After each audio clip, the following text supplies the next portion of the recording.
Hello friends, once again welcome back to my YouTube channel. I hope you all are doing well. So today we are going to write a short essay on Global Family Day.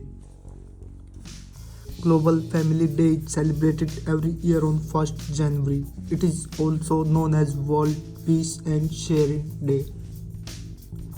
This day highlights the importance of family unity and love. Families are the first place where we learn values and discipline. Families plays an important role in mental and emotional well-being. The day promotes happiness through togetherness. The day encourages forgiveness and understanding. It helps spread the message of global peace.